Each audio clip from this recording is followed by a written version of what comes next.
বৌমা শাশুড়ির এই ঝগড়ার প্রধান কারণ হচ্ছে জেনারেশন গ্যাপ, ঠিক কিনা?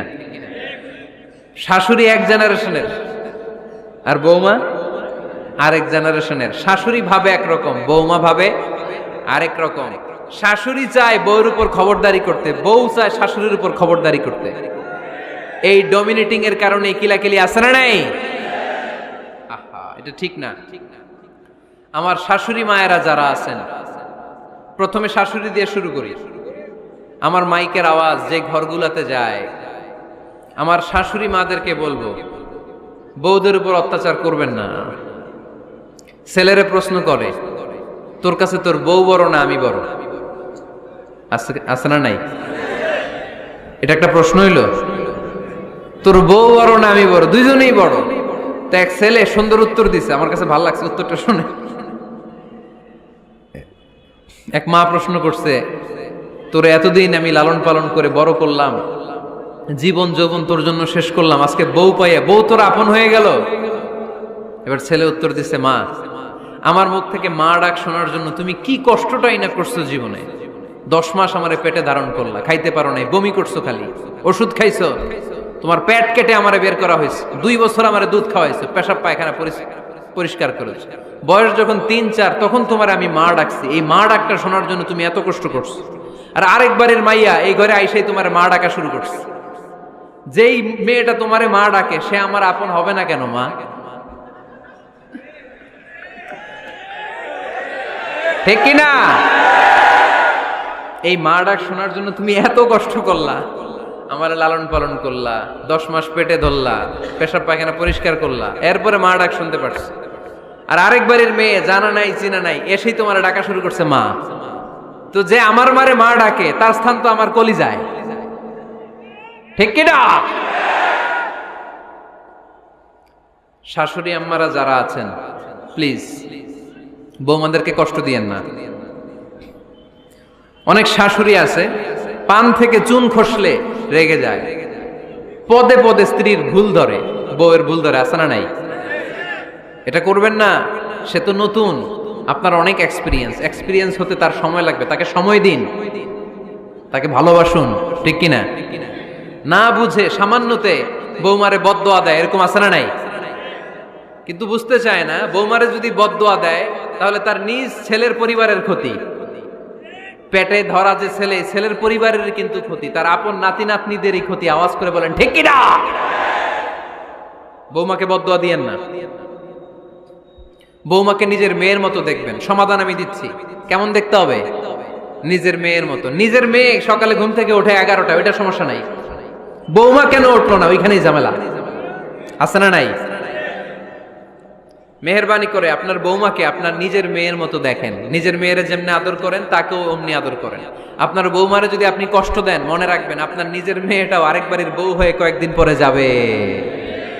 আপনি যা যা করবেন আপনার মেয়েকেও তারা ওই রকম কষ্ট দিয়ে বাড়িতে ফিরিয়ে দিবে। চিল্লায় বলেন ঠিক কিনা? খবরদার, টিট ফর ট্যাট। ইট্টি মারলে পাটকেলটি খেতে হয়। এজন্য শাশুড়ি আম্মা জানারা যারা আছেন, বৌমার সাথে খারাপ আচরণ করবেন না মেহেরবানি করে। তাকে আপনি কষ্ট দিলে আপনার নিজের মেয়েটাও আরেক বাড়ির বৌমা হবে, সেও ওই বাড়িতে এই কষ্টগুলো ভোগ করবে। এগুলো যখন আপনি শুনবেন তখন আপনার চোখ দিয়ে পানি পড়বে কি পড়বে না? পড়বে। এবার আসেন বৌমার কথা বলি। বৌমা যারা আছেন মেহেরবানি করে, বৌমা যারা আছেন মেহেরবানি করে আপনার শাশুড়ি আম্মাকে নিজের মায়ের জায়গায় রাখবেন। আপনার বাড়ি ছেড়ে নতুন বাড়িতে আসছেন, তো এটাই তো আপনার বাড়ি। আপনার মা রেখে দিয়ে নতুন মা পাইছেন, এটাই তো আপনার মা। তো ওনাকে মায়ের জায়গায় বসাতে আপনার সমস্যাটা কোথায়?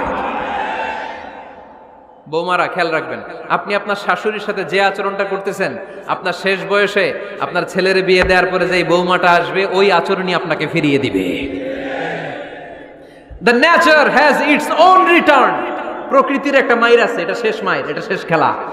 প্রকৃতির খেলা বড় খেলা। আপনি আপনার শাশুড়ির সাথে যে আচরণ করবেন, আপনার শেষ বয়সে আপনি একদিন শাশুড়ি হবেন, এটা মাথায় রাখবেন। ওই আচরণই আপনি ফিরে পাবেন। আওয়াজ করে বলতে হবে ঠিক কিনা? এজন্য 9 নাম্বার পয়েন্টস হচ্ছে মিউচুয়াল রেসপেক্ট। সবাই যেন সবাইকে ভালোবাসি, দোষ ছাড়া মানুষ নাই, সবার দোষ আছে, আমরা যেন একে অন্যের দোষ না খুঁজি। বৌমারা, আপনাদের কেন যদি আমার মাইকের আওয়াজ যায়, অল্প কিছু টেকনিক অবলম্বন করলে আপনি আপনার শাশুড়ির মন জয় করতে পারবেন। শাশুড়িরা আসলে বেশি কিছু চায় না, আগের জামানার মানুষ তো, এদেরকে ওইভাবে হাত করতে হবে। মাঝে মাঝে একটু শাশুড়ির মাথায় তেল দিয়ে দেন, চুলে তেল দিয়ে দিবেন আর কি, মাঝে মাঝে চুল আশ্রয় দিবেন, এগুলো কিন্তু খুব পছন্দ করে শাশুড়িরা। ওনার প্রেশারটা একটু মেপে দিবেন, ডায়াবেটিক্সের ওষুধটা খাইলো কিনা সময় মতো খোঁজ নেবেন, কি পছন্দ করে খেতে একটু রান্না করে দিবেন। যেই বক্তার ওয়াজ শুনতে পছন্দ করে ওই বক্তার ওয়াজগুলো ডাউনলোড করে শাশুড়ি আম্মাকে দিবেন, ইসলামী বই দিবেন। দেখবেন বয়স্ক নারীরা মাহফিল যেতে খুব পছন্দ করে, ওয়াজ শুনতে খুব পছন্দ করে, নবীদের কাহিনীগুলো শুনতে পছন্দ করে। বসায় বসায় একটু কাহিনীগুলো শোনাবেন। বাইরে বেরোলে জিজ্ঞেস করেন, আম্মা আপনার কিছু লাগবে কিনা। আর একটা টিপস আছে, চুল যখন আশ্রাবেন আর শাশুড়ির মাথায় যখন তেল দিয়ে দিবেন, তখন অতীতের কথা জিজ্ঞেস করেন, দেখবেন অতীতের স্মৃতিতে হারিয়ে গিয়েছে আপনার শাশুড়ি। কি জিজ্ঞেস করবেন জানেন? জিজ্ঞেস করবেন, আম্মা জান, মুক্তিযুদ্ধের সময় আপনার বয়স কত ছিল? ওই সময় মুক্তিযুদ্ধের সময় আপনাদের এলাকায় কি কি হয়েছিল মা? আরেকটা প্রশ্ন করবেন, মা বিয়ের সময় আপনি কেমন ছিলেন? ওই দিন দেখবেন বুড়ি আর বুড়ি নাই, জুয়ান হয়ে গেছে। ওই দিন বলবে, মা আমি অনেক সুন্দরী ছিলাম, আমার মাথায় অনেক চুল ছিল, আজকে নাই। আমগো গ্রামে আমার সাথে সুন্দরী মাইয়া ছিল না। অতীতের স্মৃতিতে, স্মৃতি হাতরাতে হাতরাতে তিনি হারিয়ে যাবেন। জিজ্ঞেস করবেন যে, মা শীতকালে আপনাদের দেশে কি পিঠা বানাতেন আপনি যখন ছোট ছিলেন, আপনার বাপ চাচারা কি করতো? এগুলো জিজ্ঞেস করলে উনি স্মৃতির পাতা হাতরাতে হাতরাতে চোখ দিয়ে দাঁড় দাঁড় করে ওনার পানি ঝরতে শুরু করবে। আপনার জায়গায়, ওনার হৃদয়ের মনি কোঠায় এমন জায়গায় পৌঁছবে, আপনার ছাড়া উনি কিছুই বুঝবে না। বৌমারা, এই অল্প কিছু টিপস অবলম্বন করে আপনারা আপনাদের শাশুড়ির মনকে জয় করতে পারেন। শাশুড়ি বৌমার দ্বন্দ্ব আমরা চাই না, আমরা চাই শাশুড়ি বৌমাকে নিজের মেয়ের মতো জানো, আর বৌমা শাশুড়িকে আপন মায়ের মতো ভালোবাসুক, ঠিক কিনা? এই মিউচুয়াল রেসপেক্টই পারে শাশুড়ি বৌমার দ্বন্দ্বকে দূর করতে, আর ঘরটারে শান্তির টুকরা বানাতে। আওয়াজ করে বলেন ঠিক কিনা? কয়টা গেল? আর আছে কয়টা? দোয়া করবেন একে অপরের জন্য। দোয়া, সাইয়েদনা ইব্রাহিম ফ্যামিলির জন্য দোয়া করতেন, রব্বি জাআলনি মুকিমাস সালাতি ওয়া মিন যুররিয়াতি রব্বানা ওয়া তাকাব্বাল দুআ।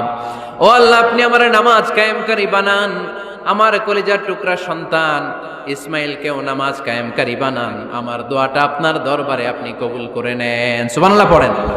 রব্বানা ইন্নী আসকানতু মিন যুররিয়াতি বিওয়াদিন গায়রি যী যারইন ইনদা বাইতিকাল মুহাররাম। ও আল্লাহ, আমার সন্তান সন্ততি, আমার ফ্যামিলিকে ধুধু মরুপ্রান্তর এই উপত্যকার মধ্যে তোমার কাবা ঘরের সামনে রেখে গেলাম, তাদেরকে তুমি নামাজ কায়েমকারী বানিয়ে দিও। গোটা বিশ্বের সব মানুষের অন্তর আমার ফ্যামিলির দিকে আল্লাহ তুমি ঝুঁকিয়ে দিও। ওয়ারযুকহুম মিনাস সামারাত, ফলমূল দিয়ে আল্লাহ তুমি তাদেরকে রিজিকের ব্যবস্থা করে দিও। তার মানে সব নবীরা তাদের পরিবারের সদস্যদের জন্য দোয়া করতেন কি করতেন না? আবার কোরআন আমাদেরকে শিখালো, রব্বানা হাব লানা মিন আজওয়াজিনা ওয়া মিন যুররিয়াতিনা কুররাতা আ'য়ুন ওয়াজআলনা লিল মুত্তাকিনা ইমামা।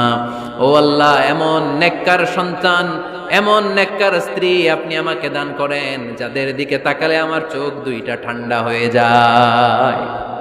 চক্ষু শীতলকারী স্ত্রী দেন। বিয়ে যাদের হয় নাই, ইয়াং ছেলেরা এই দোয়াটা করবা। বিয়ের জন্য দোয়ার দরকার আছে না নাই? প্রতিদিন এই দোয়া করবা, আল্লাহ এমন স্ত্রী দেন, এমন জীবন সঙ্গিনী আপনি আমাকে দেন, এমন লাইফ পার্টনার দেন যার দিকে তাকালে আমার চোখ জুড়িয়ে যায়। এমন সন্তান আল্লাহ আপনি আমার ফ্যামিলিতে দেন যাদের দিকে তাকালে আমার চোখ দুইটা ঠান্ডা হয়ে যায়। নেককার সন্তান, নেককার স্ত্রী আল্লাহর কাছে দোয়া করে চেয়ে নিতে হয়। তাহলে ফ্যামিলি মেম্বার একে অপরের জন্য দোয়ার দরকার আছে না নাই? বাবা দোয়া করবে ছেলের জন্য, ছেলে করবে বাবার জন্য, মা দোয়া করবে মেয়ের জন্য, মেয়ে করবে মায়ের জন্য, ভাই করবে বোনের জন্য, বোন করবে ভাইয়ের জন্য। দোয়ার দরকার আছে না নাই? দোয়া করবেন সবাই সবার জন্য। এই যে কোরআনের বঙ্গানুবাদ পাওয়া যায় না এখন, কথা বলেন, স্মার্টফোন আছে কার কার দেখি? হ্যাঁ, কারা কারা স্মার্ট দেখি?